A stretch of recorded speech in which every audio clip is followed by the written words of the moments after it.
All right, guys. Good afternoon. And today is our week 11, and we are going to talk today about output determination and inflation. And before you start the class, let me ask you some questions. Do you guys have any question to ask me? Any of you? Jonathan, I'll be responding to your queries in a minute. Anybody else? Any other questions you guys have?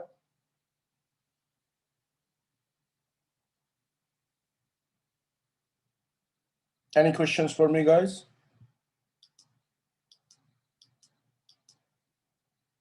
No? All right. If you have no question to ask, then Jonathan had a question, a very good question he asked about in final exam, you are allowed to take 2 pages, 2 empty pages to take. Now the question comes up that can we take notes on these empty papers? 2 A4 paper, right? No, you are not allowed to take any notes on there. But what you can actually do with these papers is that you can actually, let's say you have to do some quick addition, something to write, something to add up, for roughly to use in the exam room. So you don't have to get out of the. So why we allow you these 2 papers is that so you don't have to get out of the website. Let's say you need to do some, for example, do some calculation. You need to get out and do it on the Excel file. So when you're using ProctorU in Excel file, when you get out of the web page, they think it's a cheating. So you don't have to get out of the web page. You stay on the page. You don't get out of your web page. Don't open any other web page or anything. No. So you can actually use that 2 papers for some simple addition, calculation, whatever you need to do. Or let's say you're using calculator. Of course, you're allowed to use calculator. So there's some number you need to write. Again, you have to do another calculation. So this is the reasons we allow you to take these 2 papers. It's not for taking any notes. All right. Any more questions? Are you clear with me, Jonathan? You with me? On these, it said it's open book. Give me a second because I have to use the headphone to hear you.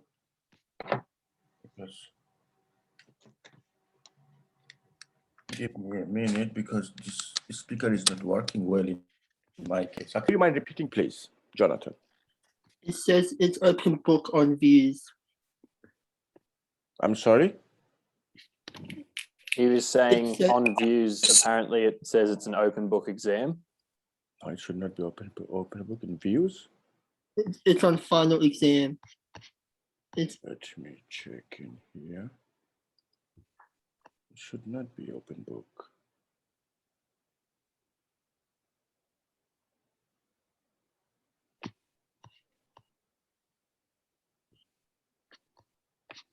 So when you have ProctorU, it should not be open book. Let me check if they allow it to open book.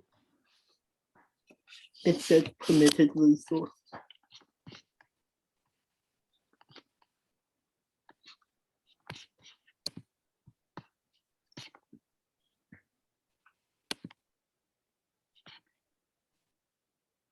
Where is it? It says permitted resource final exam. Okay. That's okay.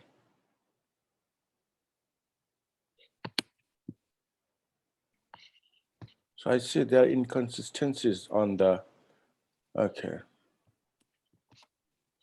textbook, printed and written notes.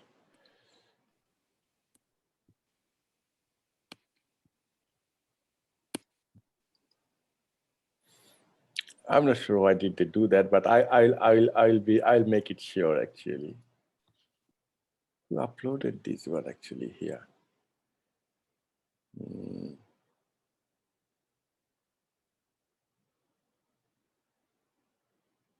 Okay.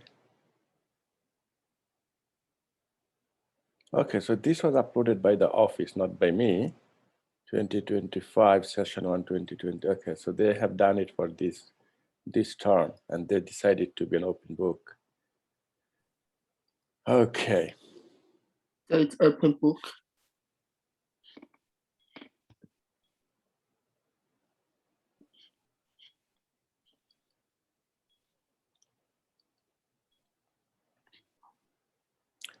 Let me be sure.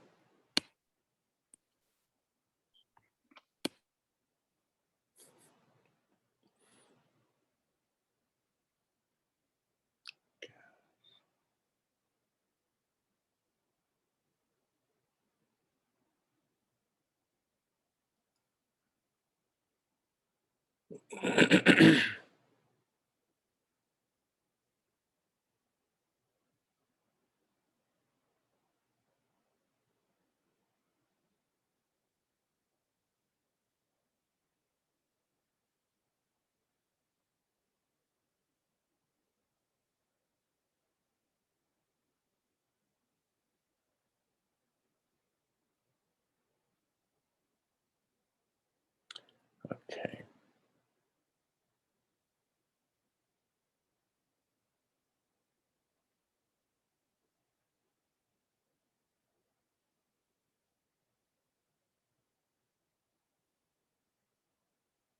All right, that's what I have done actually. Oh, look at this, but I don't know why did the office actually allowed you guys to actually have this open book.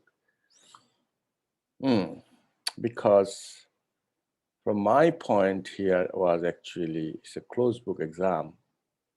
That's what I know from our unit learning guide. Yeah, it's different. The views is different. Yes, that's what I'm thinking. Why did the office actually, and the proctorio is not done by me. That will be done by the office actually. So even they will tell you not to contact me if you have some issues in there. They will tell you not to contact me, contact the office. So you can see here the final exam is a closed book exam. No materials are brought into the exam except for pencil, paper, eraser, and non-programmable calculator. But 2 page I would allow, but not for taking notes, but for rough things they can do on proctorio. So yes, so these things, okay, yeah, so these things was actually, let me share with you guys, then you guys can see that. So here you can see, I see where you're getting it from. Yeah. Final exam, they're doing it from here. It's from here, isn't it? Final exam vigilate automatically online by proctorio. Yeah. So these things are fine, but yes, and this is also not like, it's not like that is from the old version or something, no. After going into a proctorio account, do not schedule a session, but return back to session 1 2021. So I can see it's for this term. And permitted resources is in here. Yeah. Okay. All right. Yes, I can see the confusion in there. Like I can completely see that. Yes. So give me a minute.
All right, guys, it's gonna be closed book exam.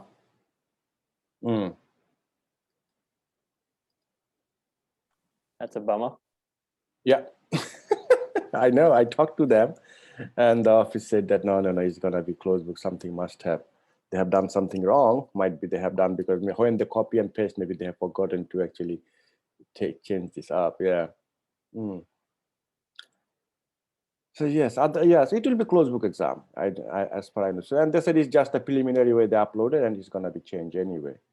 So yeah, don't prepare yourself for open book exam now. That's not a, maybe you will get a surprise later on because they just started to upload it, this thing slowly. I don't know why they made it available for the students. That's what they should not do. But this thing is supposed to be available to students just a week or two before the class it starts. Like, I don't know why did they. Okay. They didn't said anything yet here.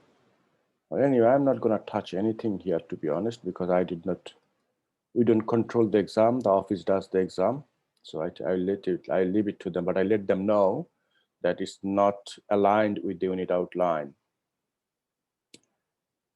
All right, they must have some, yeah, when they copy and pasted here, because all these things are same. So maybe it came with this day of exam, these things. Yeah, they have actually, also these things support always the same. When they made the copy and paste, that's the way they have done this problem, yeah. I will inform them and they said, no, it's gonna be closed. Normally they check it with the unit outline. If there are discrepancies, they will change it anyway. So yeah, but this thing should not be available for students to look at this stage. That's what is my point. It's just started to build up. Still we have, I think 3 weeks or 4 weeks left, yeah. And the exam is already up, isn't it? Exam timetable.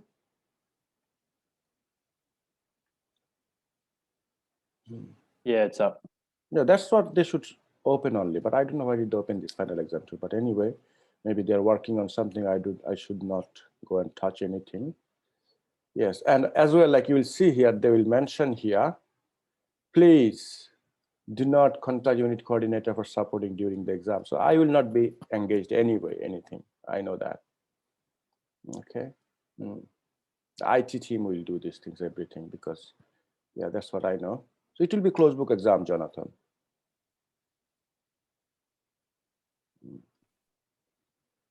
Anyway, let's start. Sorry for the confusion to you guys, and yes, I understand it should be, and that's what we do normally at the first class. We talk about it, and the final exam should be actually closed book. Yes. That's how we made the question. That's how we make everything in there. Anyway, it's not gonna be a big issue in the exam, to be honest, because it's very easy exam. Just you have, I believe 40 MCQ. Sorry, 50 MCQ. 50 each of them is 0.8, so 40 marks, and 2 questions for 5 marks. That's it, 5 and 5, 2 questions. Not a big thing. Very short exam. All right, let's talk about today's class. Let's start about this one. So today we'll talk about business cycle, potential and actual GDP, aggregate demand, aggregate supply, and we'll talk about short run, long run, average short curve, long run average supply curve, not average, aggregate supply curve. We talk about output, employment, price level. Then we'll talk about price level, inflation, demand pool, and the cost pool. This will be our topic today to discuss. Okay, so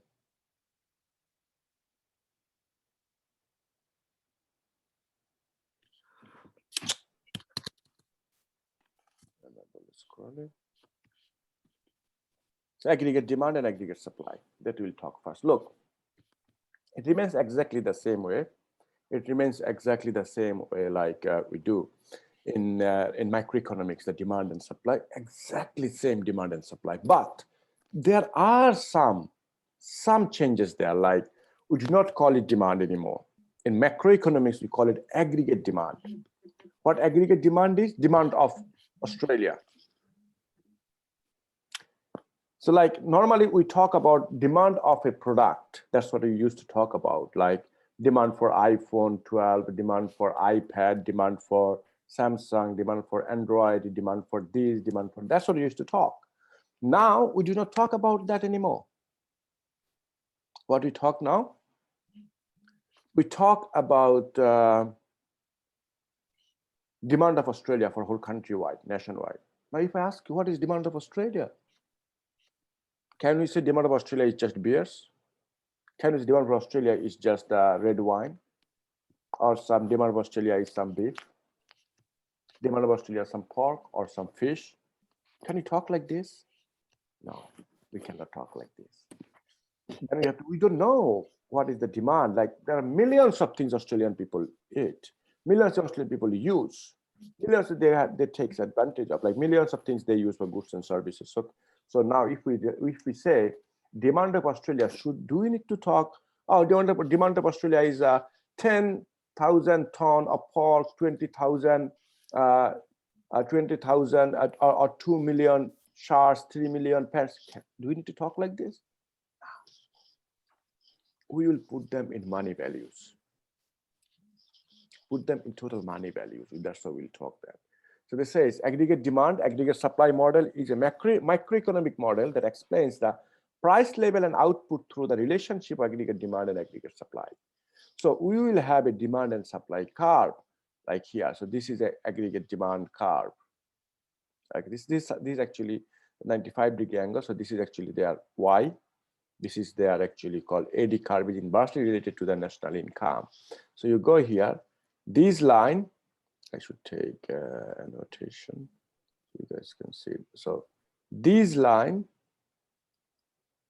okay. So this line here, you see the red dot, this line is your aggregate demand curve. Okay. So that's your aggregate demand curve from here to here, this aggregate demand curve. Okay, so aggregate demand, you can see now, we used to remember if you talk about microeconomics, you used to say that this is price level, that's all right, price is fine here. We used to say price and quantity. Now we don't say that. What we say the price level and national income. Okay, now we say price level and national income, that's what we say now. Okay. So in here, this says that here aggregate demand and aggregate supply relationship we have. Yes. Many small firms. So yes, tell me, Jonathan. Perfect monopoly firm. So single producer sells similar sales. What is the question you got?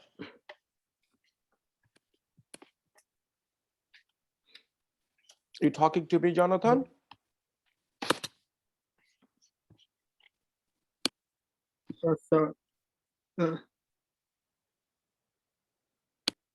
Hello, Jonathan.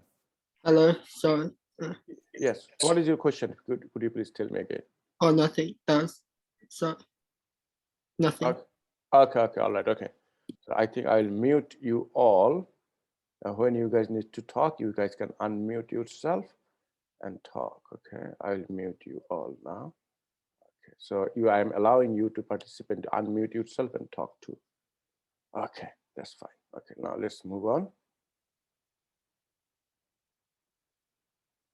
Okay, so now another one is deriving aggregate demand from aggregate expenditure.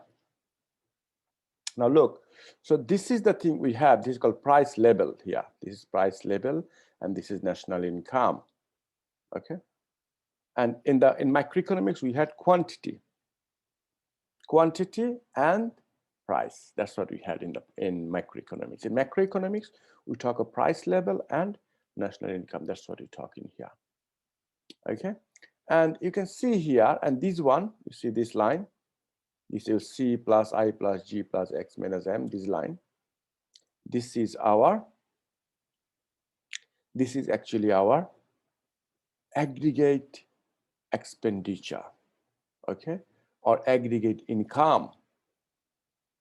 Okay, that's what they're showing you here, aggregate expenditure. Like we learned in last class that income should be equal to expenses in a macroeconomic situation, because whatever we are getting, that's what we are spending.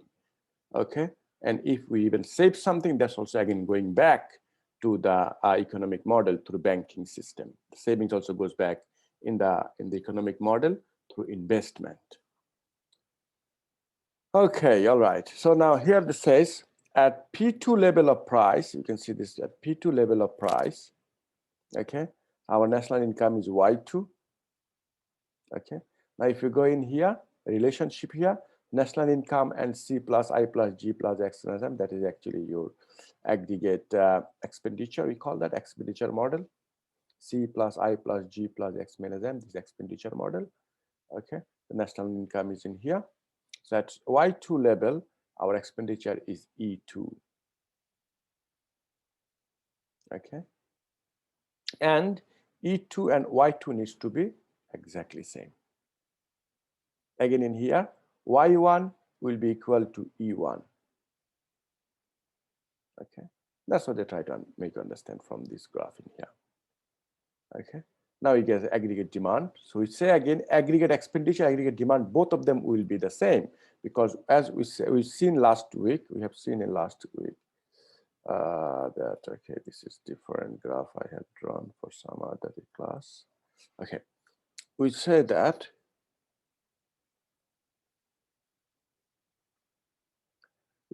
Y is equal to AE is equal to AD. What is this? This one tells you that your aggregate expenditure and aggregate demand should be same. It will be equal to your national income, which is Y. Okay, so national income should be equal to aggregate expenditure, should be equal to aggregate demand. Okay, that's the rule of macroeconomics. Okay, this is the rule we have, and no, not this one. Okay, so we say here aggregate demand will increase. I guess let's say AD is equal to C plus I plus G plus X minus M. Okay, so aggregate demand curve, this says this one. So the aggregate demand curve shows combinations of price level and the real income where the goods market is in equilibrium. It says, so that's what they say, combination of price level and the real income. So this is the one, price level and real income. That's your aggregate demand. So I should say this one. Okay, so price level and your aggregate national income.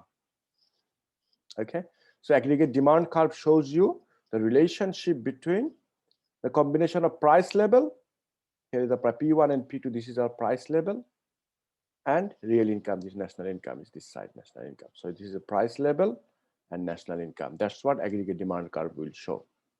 Demand curve will show the relationship between price level and national income. Okay, don't forget this one, it's very important to understand. Now we will show you that how our demand will change. Okay, how our demand will change. In microeconomics, you said if price falls down, people will enjoy more. We had lots of explanations was in there. In here, we have the similar explanations. What we are doing here, we say that why does the aggregate demand curve slope downward? Well, because where price and income has an inverse relationship. When the price increases, people will actually be the real income will be decreasing. Price increases, real income will decrease. Now you can say, how come the price increases, real income decreases? How? Let's explain that. Income we measure through money.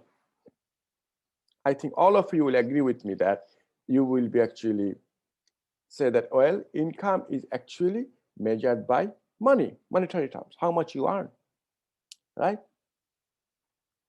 Now, the question comes up in here, a very interesting question comes up. And it's this, very interesting, this, look. Let's say that your income is $10. Okay, your income is $10. With this $10, okay, with this $10, you can earn or buy, let's say, $10 you can buy, let's say, 50 cents each banana, 20 bananas you can buy.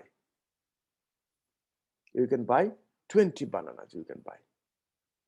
So now the problem is this.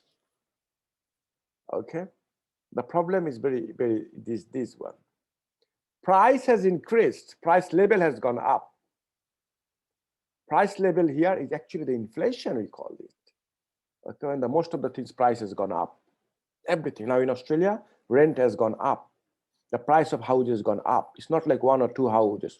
Most of them places the price is going very up, the housing market. Now, let's say price has gone up of banana. Okay. Now, each banana is, let's say, 75 cents. It's not 50 cents anymore. Okay. 75 cents. So with $10, how much can you buy? Maybe, let's say, how much can you buy? So it's 75 cents. So it will be, with $10, you can buy 10 bananas and maybe 13 bananas you can buy maximum. See? So if you measure your income, the $10 notes is still remaining the same $10, is still talking about same $10, but your income, if you measure your income in terms of goods and services that you can buy, the goods and services that you can buy, before you could buy 20 bananas, now you can buy 13 bananas. So when the price goes up, your real income goes down. Make sense? What I'm saying? Yeah. Thank you. Yep. So that's how they mean by real income.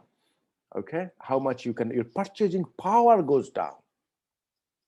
Okay, so price level and real income has a negative relationship. All right. Yes, so wealth and income effect. As price falls, the real income increases. So if the price goes down, the real income will increase, that's for sure. When real income increases, so now think this way again. When the price goes up, now you used to buy 20 bananas in the past, and let's say you have 5 family members, each of you got 4 bananas. Now price has gone up, you're buying only 13 bananas. Let's say 12 bananas you are buying now. 12 bananas, you have same 5 family members, maybe 2 or something you can get. So your consumption has gone down. Make sense? The consumption has gone down because you have limited amount of money, that the price has gone up. So your real income has fallen. Now in this situation, you can see here that if the price falls, if the price goes down, you can buy more with the same $10. Price has gone down, let's say price was 50 cents of each banana. Now price, instead of going to 75 cents, this price has gone down to, let's say, 25 cents, half. Now you can buy actually 40 bananas. That's what I mean here. As price falls, real income increases. When real income increases, consumption will increase. If the consumption increases, look, if the C increases of this equation, AD will increase too. Make sense? In this equation, if C goes high, of course AD will go high.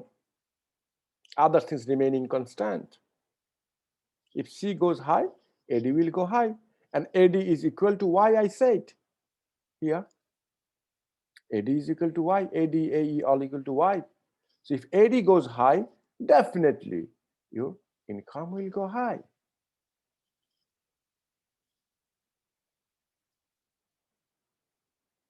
Okay. Next, interest rate effect or real balance effect. Interest rate effect, that's interesting one. If the price goes down, real money supply will increase. Money supply, money in the market will go in, money supply will increase. There will be a lot of money in the people's hand. Price goes down. Let's think this way. Price went down. To be honest, you're not going to buy 40 bananas, to be honest. You are going to actually buy same 20 bananas because that's what you can eat. Okay? But buy these 20 bananas, what you will be left? You will be using only $5. But rest of the money will be in your pocket. That's how we mean the price supply, money supply will increase within the market. When there is lots of money within the market, interest rate will fall. Okay? Interest rate will fall. When interest rate falls, investment will increase. Okay. In other way, you can say when the savings will be there, when people will have more savings, they'll put the money into the bank. Again, the investment will increase. Savings equal to investment. When the investment increases, again your AD will increase. How do I know AD will increase? So look, C increases, AD will increase. I increases, AD will increase. G increases, AD will increase. X increases, AD will increase. Only M increases, AD will decrease because it's negative. Okay. So now, in this case in here, when your price goes down, okay, your income, national income will increase too. Why? Okay, how it will increase? So you can, we have showed you here the sequence how it will increase. Okay, another one is exchange rate effect. Exchange rate effect or international substitution effect. The price falls, people will import goods. Price falls, and real money supply will increase. Interest rate will fall. Outflow of capital will go out. A lot of money will be going out. Okay. And value of domestic currency or depreciation, the money will be depreciated. When most of your currency goes out, the value of domestic currency will fall. As a result, net export will increase, and aggregate demand will increase, and income will increase too. Okay. Anyway, let's move on to the next one. Changes in price level. Change in price level changes the aggregate demand along the curve. Okay, so this says here change and shift in aggregate demand curve. Changes in price level changes the aggregate demand along the curve, shift in the aggregate demand curve. Okay, now look at this one. This aggregate demand curve. Okay, aggregate demand curve. This aggregate demand curve. This is a graph. Aggregate demand curve. Always remember this one. It's for this graph or any other graph, whatever it is. Okay, that if this blue line changes, okay, or yeah, blue line changes, okay, because of price, or you can say the y-axis, okay, it will be movement along the line. It will shift from, let's say, take this up, from this point to this point, or this point, or this point. It will change like this, but it will be moving along the line, nothing else. It will be within the line. Okay, that's called movement along the line.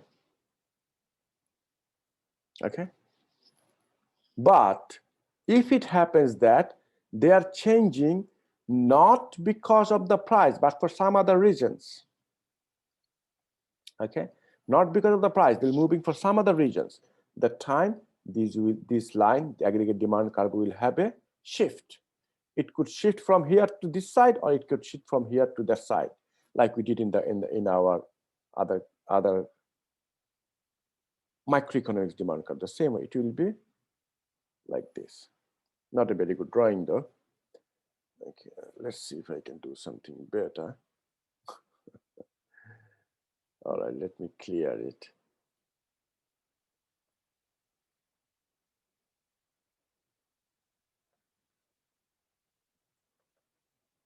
Okay, undo it. Okay, so let's say it will be something like this, shifting to this side, or it's shifting to this, oh gosh, or it will be shifting to this side like this. Okay, exactly same way. Don't think that will squeeze or this, no, nothing happened. Exactly, just copy and paste to other side, that's it. Okay, they will parallelly shift to the right or to the left. If the demand increases, it will be on the right side. If demand decreases, it will be on the left side. Okay, but you have to know the reason why demand is increasing or decreasing. I mean change. If it is change, not because of price level, but for some other regions, it will have a shift. Okay, not because of price level, not. Okay, for any other regions, then it will be on the right. But if it change because of price level, it will be movement along the line, these dots. Okay, from this to this, or this to this, or this to this, wherever they move, that's all right. Okay.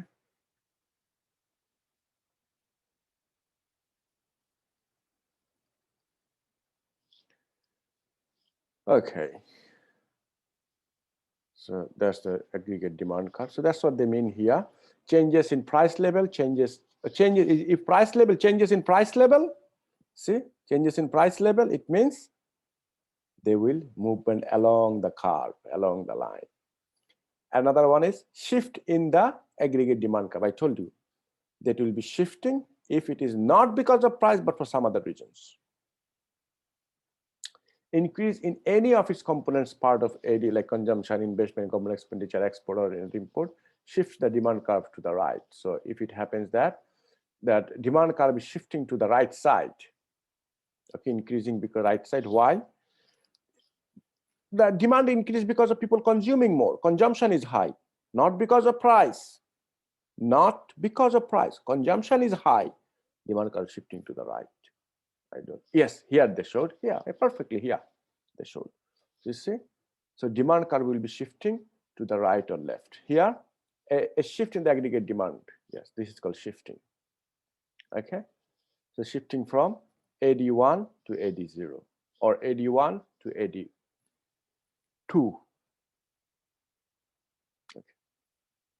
So anything happens, like any changes in here, C plus I is like here, C plus I plus G plus X by X or M.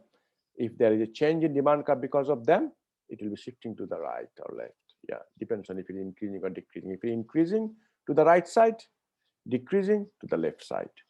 That's it. And now let's talk about aggregate supply curve.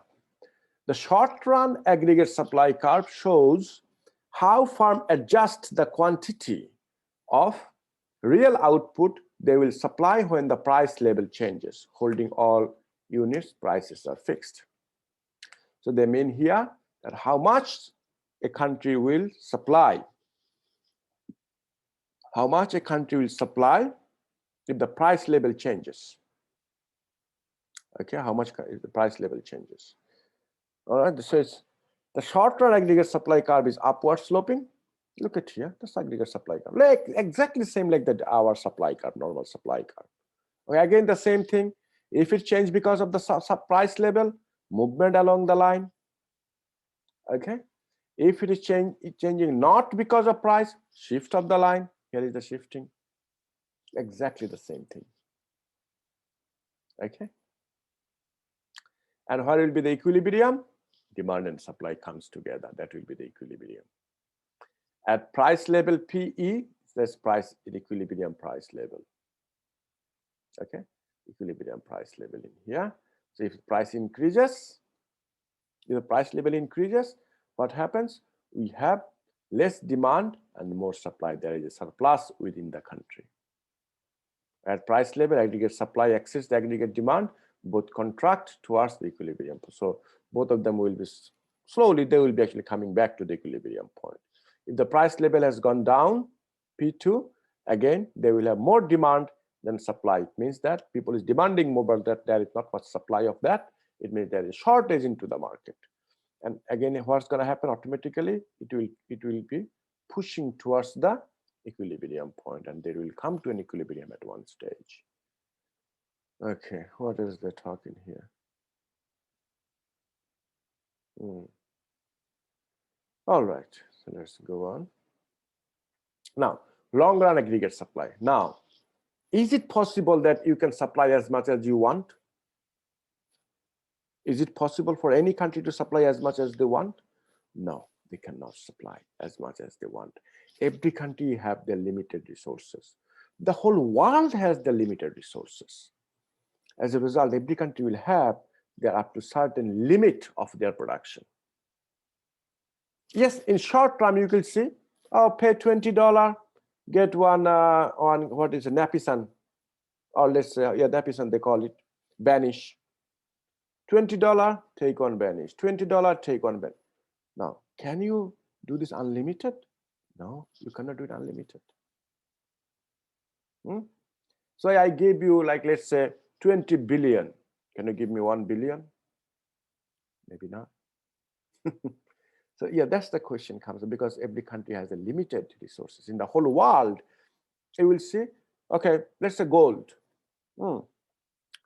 Let's say $1,000 is 10 gram, for example. So can I get as much gold as I want if I pay just $1,000? At 10 gram is $1,000 at that rate. Can I buy as much gold as I want? No.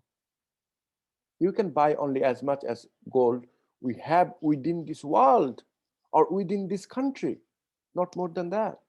If you buy from this country, yes, gold is limited.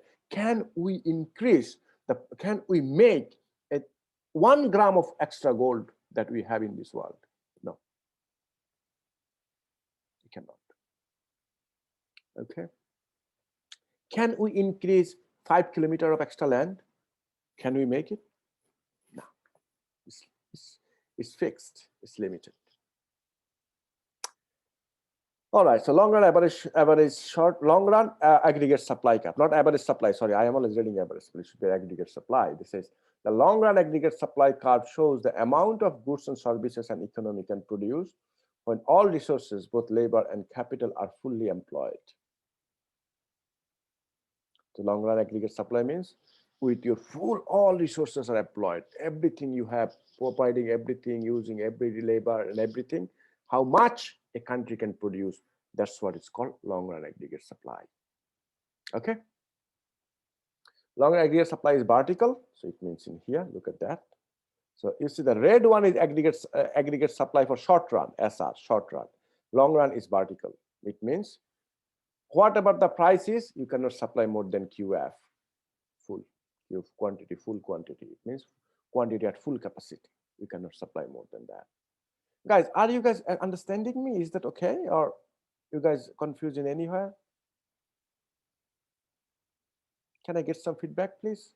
That's all good, sir. All good. Okay, cool. Okay, because I'm not sure if I can successfully make you understand the thing or not, because nobody asking any questions or nobody saying anything.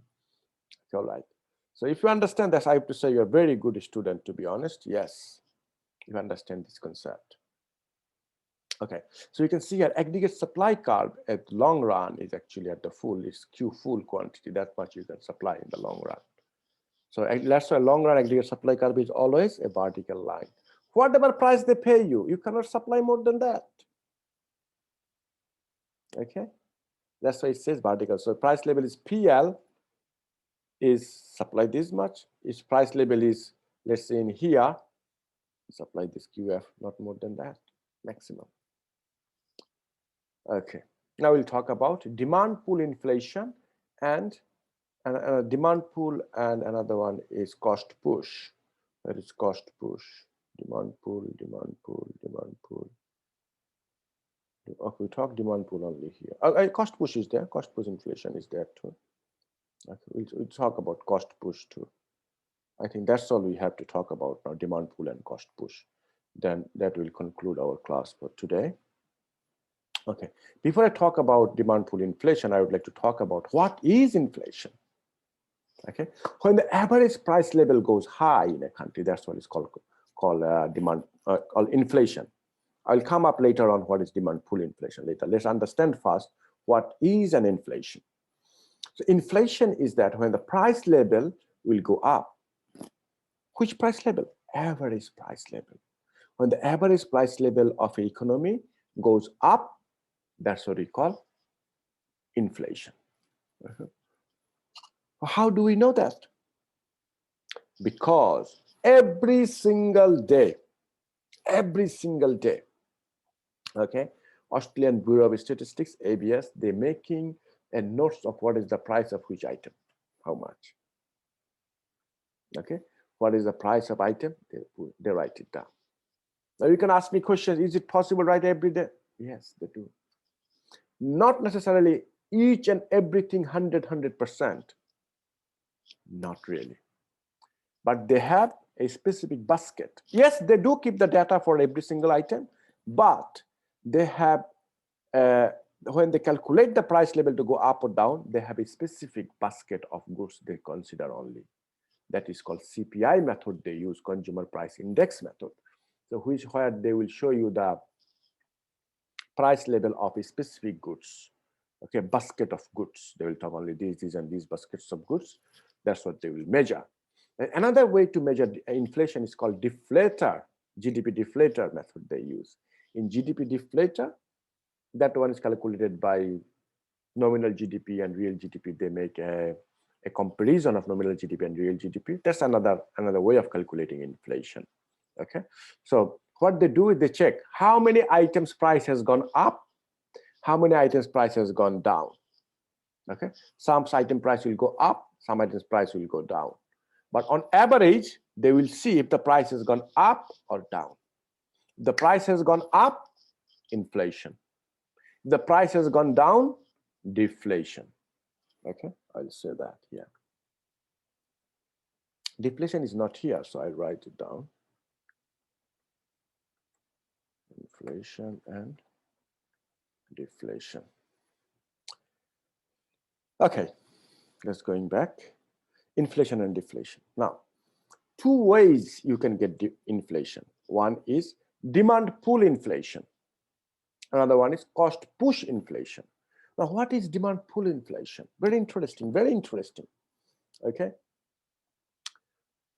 When the demand is too high, people is demanding so much. Like, for example, let's say that won't be a good example in that situation. Like in pandemic time, it's about the toilet paper.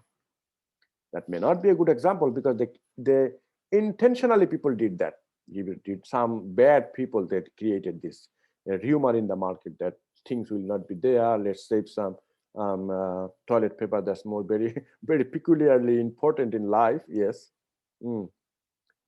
But yeah, so they did these things. So you see, when the demand has gone so high,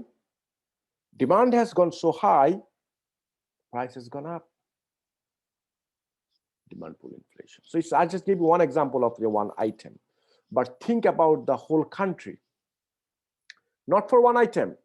Think about the demand in Australia has gone up for everything.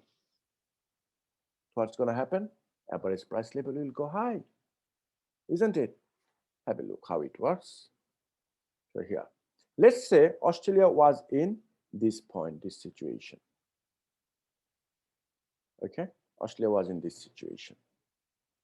Okay, this is our aggregate supply, this is our aggregate demand. Okay, and what happened then? Then all of a sudden, what happened is this: the demand has gone up. That's the first thing happened. Okay, I think I should do it from here. Yeah, this is actually end. This is the thing is whole graph, end graph. But I'll show you step by step what actually happened. So that's what happened. So demand has gone high. Why? So look, demand kind of shifted to the right. It means demand has gone up. So demand, it was in here. GDP1 is your demand. Now, very interesting. Look, we are measuring our demand with national income. National income is your GDP. Don't forget that. Your national income is your GDP, isn't it? That's what it is. National income is your GDP. So now look at here. So GDP is what you produce. So what you produce, that's what you consume, isn't it? Your total production is your GDP, and what you produce, that's what you actually that's what you use. That's why we say aggregate demand is equal to aggregate expenditure. Okay. So now look at here. So this is the situation we are equilibrium. What we are producing, our supply and our demand was in this position. We are in balanced economy. Our demand and supply is in this point. At P1 price, our suppliers are happy to supply everything we need. Our demand is also at the same price. Public are also happy to buy goods at the same level. Okay. So demand and supply was at equilibrium position. All of a sudden, demand has gone high. See? Demand has gone up. Now equilibrium at this point. Okay? This point. At this point, our price is 2, price level is 2, supply level is, yeah. So that's our, this is price, this is our quantity, demand and supply. But the question is, look, price has gone up. People will, demand will be high, supply remains the constant line. This will be, yeah. But look at here, when the price is up, when the price has gone up, okay, so equilibrium point goes from E2, E1 to E2. Okay, we understand that. Now, when the price has gone up, E1 to E2 in here, supplier C, okay, we can supply more. See that? At this situation, what they're gonna do? Now, when they want to supply more, they cannot supply more. Why they cannot supply more? They can supply more because they will be going out of the capacity, because our supply is fixed.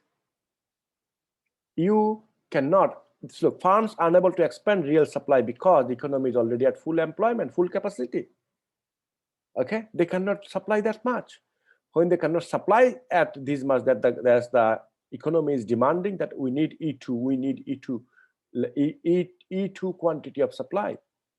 But economy says, no, I don't have that much resources to supply you E2. Supply will be short. Okay, when the supply actually goes down, look at here. See, supply is going down not because of the price, going down because of the failure, that we don't have enough resources. As a result, you see, the AS1, the aggregate supply curve is shifting to the left, E2. Price will go again more half from P2 to P3. See, that's why they show you this whole thing in one go in here. See, we are at A1 level, demand has gone up, see, AD2, and again, this is our quantity, but we cannot supply more, we cannot supply that much. We have to go back to our level of our maximum level of our capacity. So you see aggregate supply long curve, aggregate supply curve. So the same supply we will have, but at a higher price now. See, this is demand pull inflation. Because we had more demand, the quantity remains the same, but we are paying high prices. All right, and cost push inflation. So this second part is actually your cost push inflation, because costing is too high. Okay, because the costing of the goods are too high, they have to charge high prices. That's why it will go high. Prices will go high. The second part, second one, like this one, you see, the first one is okay, like this one. From A to B, that much is okay. But when they try to supply at point B, they see this, the costing is too high because we have to import the goods from other countries and everything. Again, the price will go high. As a result, supply will go down here again. Demand will decrease. Okay, so people will coming back to that point of GDP again. So again, you see here from E2 to E4, again it will go up. So that's how the whole thing will keep on going. Okay, that's what the whole thing will keep on. So demand cost push inflation stage 3. Interaction excessive demand and shortage of supply continues, pushing the price level higher, but without inducing any real growth in GDP. So the price will go high and high, but GDP is not increasing. So GDP will add this or this, nothing more than that. Okay, so this is actually GDP at maximum capacity. They try to come at this level. Okay, I think that's all we got so far. Any questions for me, guys? No, I think we're all good, sir. Okay. Jonathan, anything to ask me? Oh, no. Not at this stage. Sir, I got a question about the exam. Yes, please. Like, how is it gonna? How many multiple choice are there gonna be in the exam? I believe it's 50. 50. So, like, what's the total marks? Like 60 or how much? 50. Total 50. marks is 50. Okay. So what about short answer? 10 marks. 10 marks? Okay. All right. So don't think each MCQ question is 1 mark. No, Okay. each MCQ question is 0.8 mark. Oh, okay. Okay. So 0.8 multiplied by 50, it will be 40 marks. Okay. And 2 short questions, which will have part A, B, C, 5 marks. It will be 2 mark, 2 mark, 1 mark, 1, 2, 3, like 3, 2, 1, 2, like this. Nothing more than that. Okay. Okay. Okay. Okay. So it's not a big thing that you guys will have to write. Okay. Thank And you. I'll discuss about it in the last class. I'll discuss about it Yeah. last class. Thank Last you. class, I think, will be week after next week, right? Yeah, I think. Yes. Yeah, that's our revision week 13, isn't it? Yes, that's the week I will talk about final exam. All But I'll cover one. I think the one short chapter I will cover. I'll have a review too. Okay. Yes. Thank you. All right. Let's do our attendance.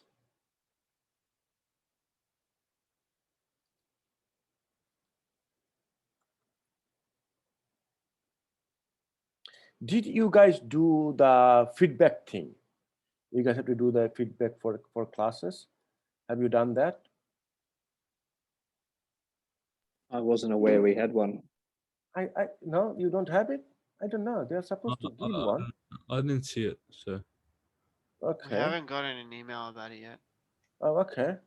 Normally they do. I don't know. I can't see anyway, so I have no idea. Just asking you guys. I have no idea at all.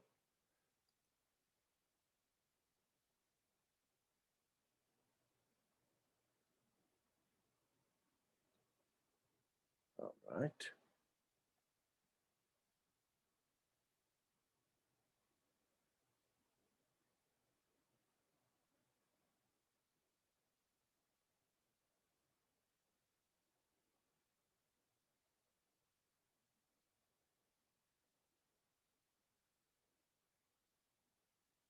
Still loading. Okay. So let's go to the 11 in here.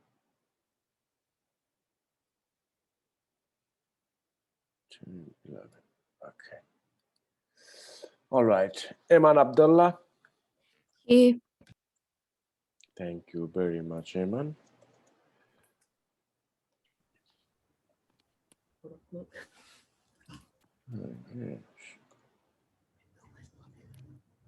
Okay, then Omar Ahmed. I'm here, sir. Thank you very much, Omar. Then it's Jonathan. Jonathan is in here too. I talked to him. T. Hui Duan. Yes, I'm here, sir. Thank you very much, T. Then this is Nicola Donilan. Nicola? No, it's okay. Then this is Syed Gilani. Yes, sir, here. Thank you very much, Gilani. And Haihua Wang. Yes, sir. Thank you very much, Haihua. Then Anayatullah Hussaini. Yes, sir. Thank you very much, Anayat. Riley Kimball. Here, sir. Thank Riley you. is here. Thank you very much, Riley. Brianna Kha. Brianna. Yes, Brianna Kha. I think I saw her. You there, Brianna? No? Okay, I must have seen someone else. Ihan Lee. Ihan Lee. No, that's okay. Then Jaden Maya Harris. Jaden. Jaden is not there. That's all right. Then Mary Manawis. I'm here, sir. Thank you very much, Mary.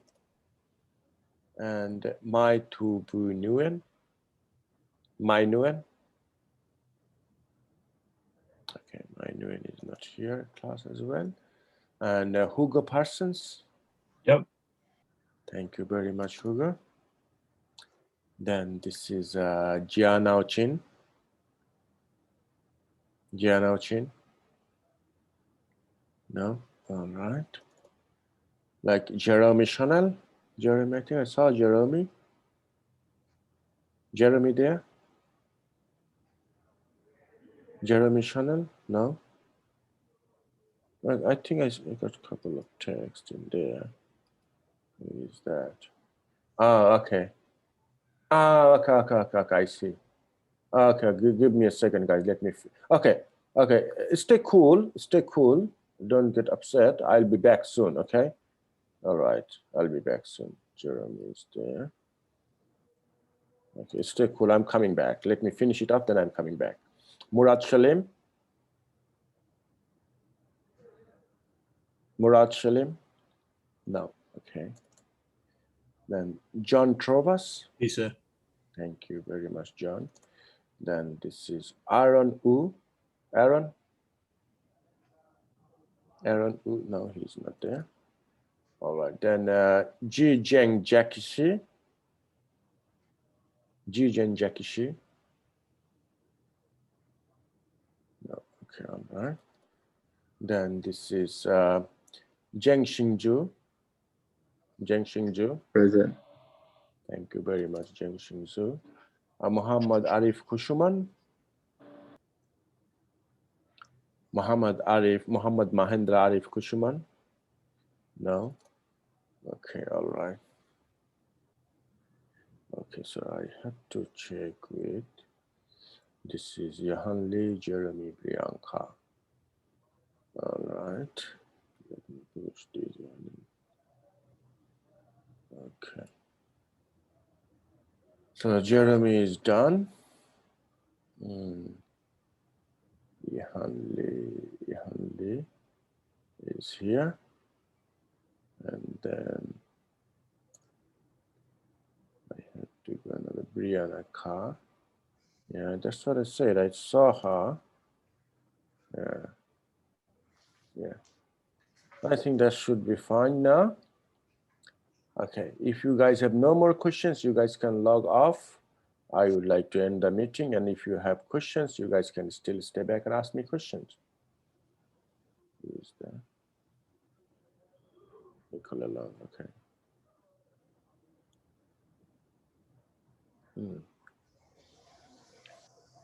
Any questions, guys?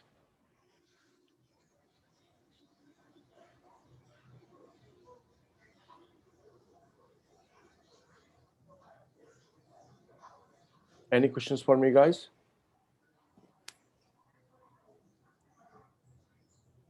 No. All right. I think I'll turn it off then. Okay. So can I end the meeting now?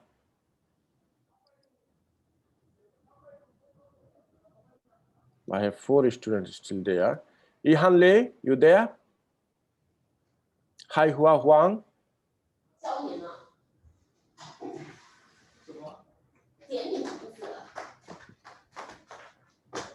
What？哦，他是叫我走。